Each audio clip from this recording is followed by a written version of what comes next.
بسم اللہ الرحمن الرحیم۔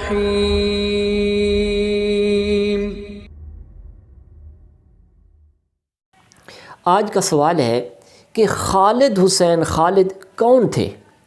اس حوالے سے عرض ہے، عظیم ثنا خان جناب خالد حسین خالد رحمۃ اللہ علیہ چکوال سٹی کے رہائشی جبکہ اپنے والدین کے اکلوتے فرزند تھے۔ اس وقت ان کے والدین میں سے کوئی بھی حیات نہیں۔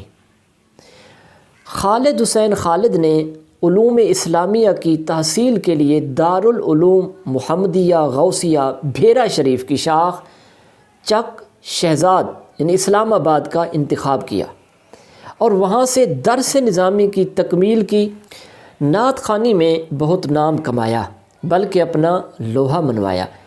شعر وغیرہ کو سمجھنا اور بات ہے، لیکن شعر و سخن کو سمجھنا اور پھر قرآن و سنت کے معیار پر اسے قائم رکھنا یہ بہت کم لوگوں کے حصے میں آتا ہے۔ وہ ہمیشہ کلام کو سمجھ کر پڑھا کرتے۔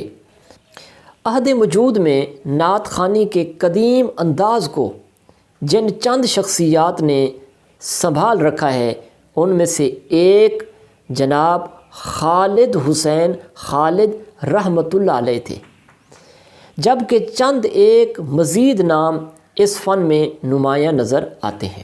مادیت کے اس دور میں جہاں بڑے بڑے نعت خواں اور خطیب حضرات دنیا داروں کے تلوے چاٹتے پھرتے ہیں، وہاں خالد حسین خالد نے کسی اور پر بوجھ بننا تو درکنار، بلکہ کئی ایسے گھرانے ہیں جن کی کفالت